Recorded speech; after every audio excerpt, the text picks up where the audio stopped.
estériles, que no le agreguen nada al país, que no le agreguen nada a la situación del país. No solamente la situación económica que vivimos, sino que el sistema de justicia también estaba viviendo, bueno, una especie de un decaimiento terrible que vivía el venezolano, o que vive hoy el venezolano todavía. Sobre todo el más pobre sufre los embates de un sistema de justicia que no responde a la justicia realmente. Y es por eso que se crea una comisión presidencial, en este caso, impulsada por el Ejecutivo, con miembros de la Asamblea Nacional, que además la Asamblea Nacional es quien constitucionalmente ejerce el control sobre la administración del Estado venezolano, y nos desplegamos a todos los centros preventivos del país. Llámese Policía Nacional, Guardia Nacional, también visitamos los penales en todos los estados del país, y bueno, ahí revisamos nosotros caso a caso y causa a causa. Todos los privados de libertad fueron atendidos por los diputados electos en esta Asamblea Nacional. Y bueno, allí dimos nosotros respuesta. Mira un dato curioso: el 40% de los privados de libertad en estos centros no debían estar privados de libertad. Sí. Por muchas razones, por muchas razones. Uno, el retardo procesal, básicamente ese. Sobre esa persona o sobre ese privado de libertad cabe una medida cautelar porque el delito es menos grave, porque su centro de reclusión original no debe ser ese, es un penal porque está cumpliendo una pena o porque ya la cumplió. Es el retardo tal que ya cumplió la pena y todavía está en un centro preventivo. Bueno, todas esas situaciones nosotros las trabajamos y le dimos respuesta a través de esta comisión impulsada por el Ejecutivo Nacional, y bueno, que tiene como objetivo la revisión de todo el sistema de justicia. Y todo el sistema de justicia no solamente es los tribunales, todo el sistema de justicia es el Ministerio Público, es los órganos policiales, etcétera. Todo lo que compone el sistema de justicia está siendo hoy revisado por la Asamblea Nacional, ejerciendo su función de control y respondiendo a ese grito desesperado del pueblo venezolano. Ahora, sabemos que en septiembre el Parlamento aprobó también un conjunto de leyes, algo así como 7, 8 leyes, que tienen que ver con todo el sistema de justicia venezolano, el sistema judicial venezolano. ¿Qué comprenden estas leyes que se aprobaron en septiembre? Y bueno, y sumado a todo ese debate nacional que se generó por la reforma judicial. Sí, empezamos nosotros a recoger una serie de elementos que debíamos llevarlo al seno del Parlamento, a la plenaria, y bueno, ya surgieron ciertas respuestas a ese sistema de justicia. Una reforma, por ejemplo, del Código Orgánico Procesal Penal, porque veíamos nosotros con dificultad un elemento o una institución legal que se llamaba o se llama el efecto suspensivo, por ejemplo. Era esa facultad que tenía el Ministerio Público ante la decisión de un tribunal de simplemente no acatar la decisión. El tribunal decía, bueno, esta persona merece estar en libertad, el Ministerio Público se oponía y la persona quedaba privada de libertad, vulnerando pues la autonomía que tiene el juez para decidir como máxima autoridad en el proceso penal. Entonces, eso fue revisado, eso fue reformado. Además, avanzamos mucho en el tema de los derechos humanos, en leyes que tienen que ver con la garantía de los derechos humanos. Nosotros, bueno, acudimos a esos centros penitenciarios y a esos centros privativos por muchas denuncias de hacinamiento que por años en centros de reclusión que no están adecuados para eso. Claro, porque no es el sitio original que debe estar. En los comandos policiales, en las policías municipales, 20 presos en un espacio muy pequeño, por ejemplo. Es correcto. Había hacinamiento, había situaciones precarias de salud, bueno, que habían sido descongestionados gracias a este proceso que hemos vivido. Nosotros hemos tenido propuestas muy claras y se las decimos al país. Desde la Asamblea Nacional estamos discutiendo.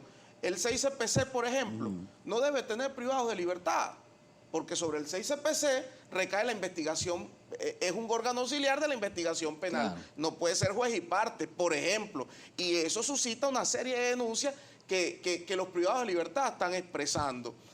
Hay centros de reclusión preventivos incluso, que nosotros hemos dicho que deben cerrarse.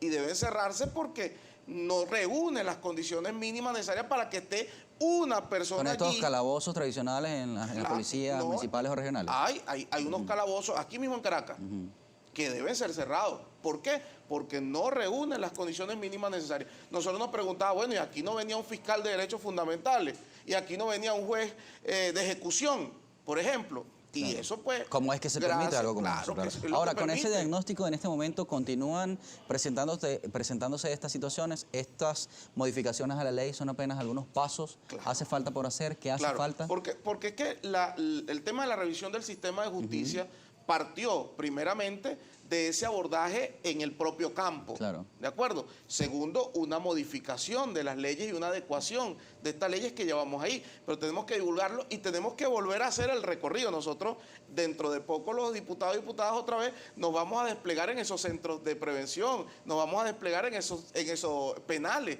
porque no es una cuestión que termina. Siguen habiendo privados y nosotros tenemos que garantizar pues que tenga debido proceso, respeto a los derechos humanos, en fin.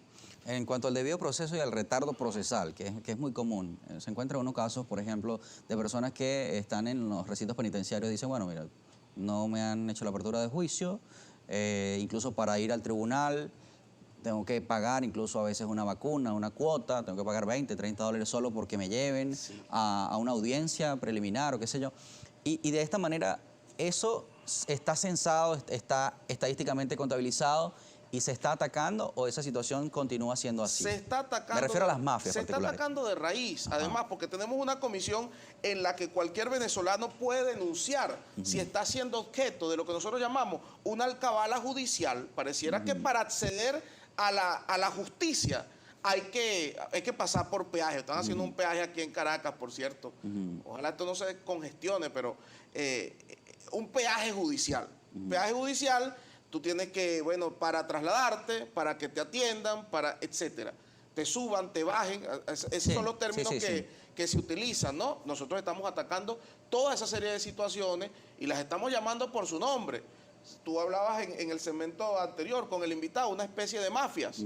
El Ejecutivo Nacional, incluso su mensaje anual de la Nación, habló de unas mafias de las gasolinas. Bueno, ¿por qué no hablar que existan mafias en el sistema de justicia? Hay que acabar con las mafias en el sistema de justicia también. Y aunque no lo digamos nosotros en televisión o usted, diputado en la Asamblea, lo ve el país en el diario vivir, cuando tiene que enfrentarse a una extorsión, a un pago indebido para que la administración de justicia pueda fluir. Es correcto. Sí, el sistema de justicia no puede recaer sobre mafias. Claro. Vamos a hacer una pausa en esta conversación, diputado. Cuando regresemos, vamos a tocar otros aspectos también, por ejemplo, como la reforma de la Ley Orgánica del Tribunal Supremo de Justicia, que fue noticia esta semana. Ya no son 32 magistrados. A partir de este reciente miércoles se aprobó, el martes 18 se aprobó en el Parlamento, en segunda discusión, la Ley Orgánica del Tribunal Supremo de Justicia. Ahora son 20. ¿Por qué esta modificación? ¿Cómo le conviene esto al país? ¿Y cuáles son los aspectos que se contemplan? Vamos a la pausa y regresamos con más. Primero, parte de una iniciativa del propio presidente del Tribunal Supremo de Justicia, que hizo a la Asamblea Nacional. Luego lo propio, y de hecho se convocó a sesión el mismo 30 de diciembre para, en primera discusión, aprobar pues esta reforma de la Ley Orgánica del Tribunal Supremo de Justicia. El día 17 de enero, el pasado lunes, se hizo una amplia consulta pública donde participaron los jueces, donde participaron magistrados, fiscales del Ministerio Público, Defensoría del Pueblo, Defensa Pública, bueno, los ciudadanos en general, colegios de abogados, universidades, para tratar esta reforma de la ley del Tribunal Supremo de Justicia. Entre el planteamiento que hizo el presidente del Tribunal Supremo de Justicia era reducir el número de magistrados, ya no de 32, sino llevarlo a 20. Además, así funcionaba el sistema el Tribunal Supremo de Justicia con anterioridad, de manera que eso no va a afectar la funcionalidad del propio Tribunal Supremo de Justicia. Porque de hecho allí no es donde está la carga mayor está abajo, están los circuitos judiciales, están los jueces de control, los de guardia, etcétera. Allí es donde nosotros vemos el retardo procesal y es donde nosotros debemos enfatizar más este esfuerzo de revisión de ese sistema de justicia. Mira, Zahir, nosotros debemos volver a la carrera judicial, por ejemplo. ¿De acuerdo? Donde el juez de la República, bueno, sea electo o sea elegido, bueno, a través de un concurso de oposición, donde, por ejemplo, ¿de acuerdo? Donde el juez de la República, bueno, sea electo o sea elegido, bueno, a través de un concurso de oposición donde presente las credenciales, en fin, el Código Penal.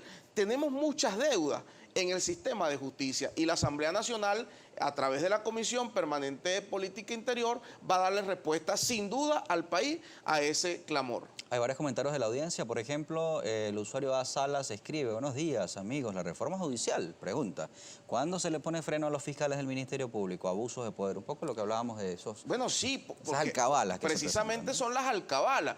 Y llámese fiscal del Ministerio Público o llámese el órgano aprensor, el policía que, bueno, lleva el caso primeramente, llámese un juez, llámese quien sea, a todos. Si hay una especie, una alcabala judicial, debe denunciarse. Y para eso está esta comisión. La comisión de la revisión del sistema de justicia está recibiendo todas estas denuncias. Náufrago 27 dice: buenas a su invitado. Una cosa es lo que diga la Asamblea Nacional y otra que le paren o acaten esas leyes, porque todavía siguen las violaciones de todos los derechos humanos, como vida y la libertad, porque todavía existe la ley de la matraca. Si no se paga la vacuna, no sales. Bueno, la Asamblea Nacional no solamente crea las leyes, sino que también hace control sobre el cumplimiento de la misma. Y nosotros vamos a estar muy atentos de todo lo que hemos ido aprobando que se vaya cumpliendo en los distintos niveles.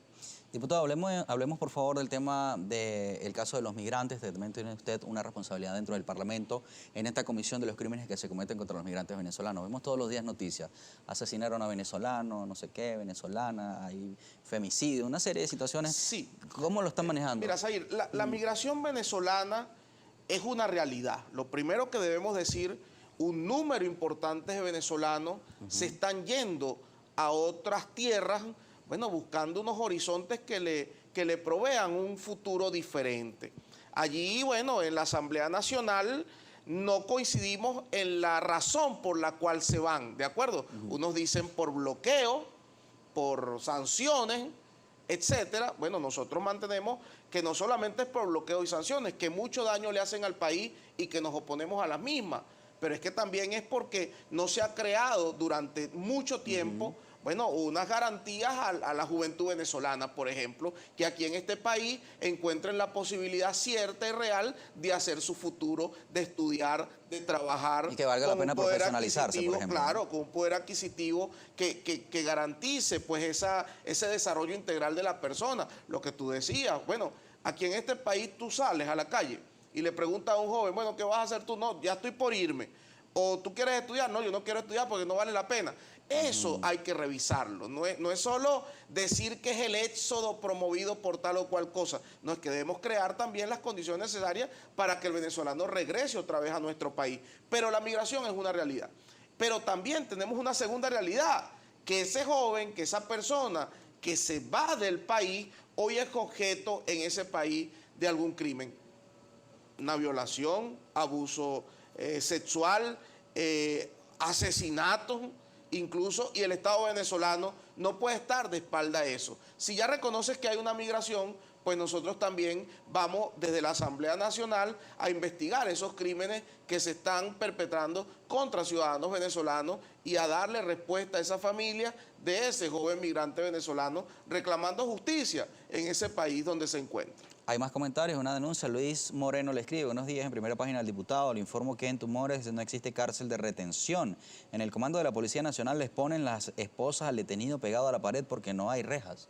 Este tipo de situaciones, lo del hacinamiento y la falta de condiciones en algunos recintos. Vamos a revisar lo que nos pase el centro preventivo del que se trate y evidentemente eso no debe suceder. ¿Hay algún número de contacto, alguna red social, alguna página web? Sí, en la red social de la Asamblea Nacional directamente pudiesen hacer la denuncia en el Twitter de la Asamblea Nacional o en mis mismas redes también, en las redes de cualquiera de los diputados que formamos parte de la comisión. Otro comentario, Luis Guerra dice: pregúntale al invitado sobre la investigación del caso Venezuela 1. Que la Corte Penal Internacional otorga un plazo de 3 meses para presentar documentación. Esto en aplicación del artículo 18.2 del Estatuto de Roma. Se refiere al plazo que ha dado la CPI a Venezuela para presentar su defensa. Hay unos plazos que la CPI le otorga al Estado venezolano, bueno, para ejercer también su debido... Sí, es parte como del procedimiento. Su debido proceso, ¿de acuerdo? Entonces, bueno, el Estado venezolano le corresponderá responder a esas solicitudes que haga la CPI. Ramón Ramos escribe, ¿qué van a hacer con la ley de alimentación para jubilados y pensionados que fue aprobada por la Asamblea Nacional del 2015 y aparece sin orden de ejecútese del Ejecutivo por decisión del TSJ? Sí, nosotros estamos empeñados en que hay un conjunto de leyes que debemos retomar, que debemos impulsar desde la Asamblea Nacional. De hecho, desde la bancada de la oposición así lo decimos al país: el tema de los jubilados, el tema de los pensionados, el tema de la economía del país. Eso vamos nosotros también a impulsarlo este año con muchísima fuerza desde la Asamblea Nacional y como bancada. Sabemos que tenemos un número muy reducido de diputados, pero bueno, vamos a alzar la voz allí en nombre de todos los venezolanos. Otro comentario, Ramón Ramos dice, ¿qué opinión le merece a usted que en Venezuela los tribunales estadales decidan en materia electoral, como ha ocurrido con el referendo revocatorio que se intentó en el 2004, si mal no recuerdo? Sí, bueno, una decisión de un tribunal responde primero a unos elementos por los cuales él deba decidir sobre una situación determinada. Si ese tribunal, determinó que habían algunos elementos para sentenciar de esa forma, bueno, hay que revisar esa sentencia, pero igual él es autónomo en esa decisión.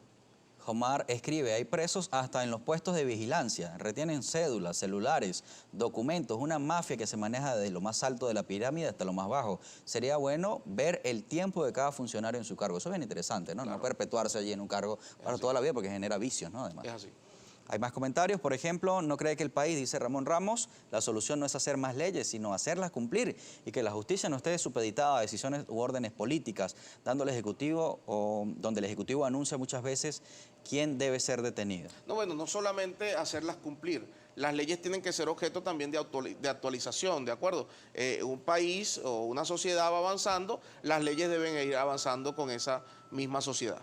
Adecuarse. Adecuarse. Usted como abogado puede explicar si el actual Tribunal Supremo de Justicia cumplió todos los requisitos cuando fueron elegidos en el año 2015, dice @BolívarDivisa. Bueno, lo que puedo garantizar es que con esta ley que hemos aprobado nosotros, hoy de hecho se instala la comisión que, le corresponderá elegir a los nuevos a los nuevos magistrados de la República y bueno, vamos a estar muy atentos a los requisitos que deba tener este magistrado que va a ejercer el cargo durante 12 años, el magistrado principal, y 6 años los suplentes. Aquí aclaran que la denuncia es de Timotes, la situación de las cárceles que ponen las esposas de los detenidos. Luis Guerra escribe, pregúntale al invitado si redujeron los magistrados del TSJ, ¿por qué la Asamblea Nacional no reduce los ministerios o gabinetes del mandatario nacional? Bueno, eso le corresponde al Ejecutivo Nacional. Diputado, hay otros temas también, saliendo un poco del tema de la revolución judicial, como se le llama a este proceso, que ya hemos revisado. Bueno, usted representa a Acción Democrática, subsecretario nacional de organización de este partido. Sabemos que el partido está en un proceso de adecuación de sus autoridades y renovación. ¿Cómo avanza este proceso? ¿Qué tienen previsto? Sí, nuestro partido, Acción Democrática, este año se enrumba a dos clamores de la militancia. Clamores desde hace muchos años. Primero, la elección interna que debe hacer nuestro partido para tener nuevas autoridades y esto sometido al escrutinio de sus mismos militantes, y también la reforma estatutaria. Si yo aquí hace un minuto dije, las leyes de la República deben adecuarse a los tiempos actuales, los estatutos de cualquier partido político también deben adecuarse a los tiempos actuales. Y eso lo vamos a hacer en los próximos días. De hecho, el lunes pasado hubo un comité ejecutivo nacional en el que ya aprobamos la convocatoria al CDN y con ello vamos nosotros a adentrarnos en el tema de la elección interna del partido y la reforma estatutaria. Eso vendrá en los próximos días. Ahora, diputado, el tema de Acción Democrática y los partidos que fueron intervenidos judicialmente ha generado controversia. Mucha gente dice que, bueno, que ustedes no son los verdaderos ADECO y casi que se pelean en quiénes son los verdaderos ADECO. Bueno, la sede de Acción Democrática está donde mismo. Claro, un poco pasa. Con los mismos ADECO. Un poco pasa, pero bueno, faltan algunos, diputado. Bueno, pero si algunos se están yendo con otro partido, eso es la libertad que tiene cada uno de escoger. O sea, no los corrieron, se fueron. ¿De acuerdo? No, porque una cosa es que tú te vayas, otra cosa es que te corran. Ahí está la sede de Acción Democrática. ¿Y son bienvenidos? Ahí están las siglas de Acción Democrática. Regresar, ¿son bienvenidos? Todos son bienvenidos, hermano. El que quiera rectificar y el que esté convencido que este partido tiene que estar enrumbado a su vocación de poder a través de elecciones y no llame a abstención y no llame a otras salidas distintas al acceso al poder y reconozca las autoridades del partido, es bienvenido. todo el que reconozca la autoridad del partido y sepa que es a través de las elecciones donde nosotros conseguimos el poder político, es bienvenido a la acción ¿Y democrática. tiene conocimiento si en este proceso se van a acercar algunos de los que se fueron? Sí, vale, ya muchos están llamando incluso para conformar la plancha con nosotros. ¿Quiénes? Bueno, algunos. No me puede decir quién. Todavía no, pero te vas a enterar. Bueno, claro, si se van a formar parte de la Claro, dirección claro nacional, que nos sí. enteraremos. Ya algunos están llamando, venga, que vengan con la plancha de nosotros. ¿Y adeco es adeco hasta que se muera, entonces? Hasta que se muera, hermano. Bueno, diputado, hay más comentarios sobre el tema judicial. Vengan al 6 CPC Caña de Azúcar en el estado de Aragua. Existe hacinamiento, dice el usuario Vladimir 08. Otro comentario, Náufrago 27, buenos días a su invitado. Lo primero que se debe estudiar en la Asamblea Nacional es el currículum de todos los fiscales y jueces y que por ahí debe iniciar las leyes, porque es por donde hay... es por ahí donde empieza la gran falla y la gran matraca para la mala escogencia de los jueces y fiscales. Bueno, ya lo he dicho, nosotros vamos a revisar el tema de la carrera judicial, ya está en propuesta para la agenda legislativa, pero también nosotros desde la Comisión de Política Interior hemos estado afanados también por revisar la ley del Ministerio Público, por ejemplo, ya hace alusión al tema de los fiscales, también eso lo vamos a revisar porque lo he dicho antes, el tema de la revisión del sistema de justicia es amplio, no solamente son los jueces. Rosángel Mendoza dice, que ustedes tengan la sede no quiere decir que sean los originales, la militancia no los reconoce. Bueno, pero nosotros venimos de procesos electorales ahorita, recientemente. El pasado 6 de diciembre tuvimos 500.000 votos por la tarjeta de Acción Democrática. En las pasadas elecciones estuvimos un poco también acercados a esa cifra, o sea, ¿quién no nos reconoce? Bueno, Antonio Duque lo cuestiona, dice, ¿quién investiga las extorsiones que se hacen desde las cárceles como Tocorón, donde cobran vacunas y extorsiones, al parecer con anuencia de todos los poderes, incluyendo al entrevistado? Aquí lo señala el diputado. Pero más allá del señalamiento, este tema de la extorsión, María, Juana, que va evolucionando, ahora llama para ofrecerte un Orinoco, un Cherry, un carro. Sí, todas las denuncias cosas tienen que ser procesadas por la comisión. Le informa a esa persona que me señala allí. Antonio Luque dice... Bueno, dice que quien investiga las extorsiones que se hacen desde las cárceles y al parecer con anuencia de todos los poderes, incluyendo al entrevistado. No, bueno, nosotros, no, por ejemplo, el Tocorón, el nombre de Tocorón, sí, ¿no? Tocorón. Nosotros no estamos, por lo menos a mí me corresponde el Distrito Capital. Entonces, hay otros diputados que les corresponde Aragua. Precisamente, fíjate cómo nosotros hicimos la conformación de estas comisiones. Los diputados de la zona no son los que abordan esa zona. ¿Pero detectaron ustedes este tipo de situaciones? En todas partes, y la estamos atendiendo. Pero como te dije, desencarnado de cualquier sentimiento claro, que podamos tener o vinculación sobre esa situación de ese Estado. Hay otro comentario, buenos días, Seir, preguntarle al diputado por qué no se pusieron a la ley de registro y notarías, que es un absurdo, dice Freddy Bento. Bueno, hay que ajustar el tema de las tasas, el tema de lo que se cobra por los trámites en los registros y notarías. Si las personas, en este caso, primero no ha salido la providencia todavía por parte de las notarías, está la ley, ¿de acuerdo? Y la Asamblea Nacional le ha solicitado a los registros y notarías que antes de la providencia debe pasar por la Asamblea Nacional. En el mismo tema, Juan Carlos Valerón dice, ¿por qué no revisan la ley de requisitos que impide el emprendimiento? Porque ¿quién tiene para pagar 21 petros para registrar una nueva empresa? Bueno, el emprendimiento tiene unas prerrogativas este año, ya las anunció el Ejecutivo Nacional incluso. Bueno, diputado, gracias por su tiempo, por venir a Globovisión. Muchas gracias a ti por la entrevista. Bueno, terminamos la entrevista con el diputado de la Asamblea Nacional, Jesús Brito, miembro de la Comisión Permanente de Política Interior, y otras responsabilidades en materia de la revolución judicial, crímenes a migrantes.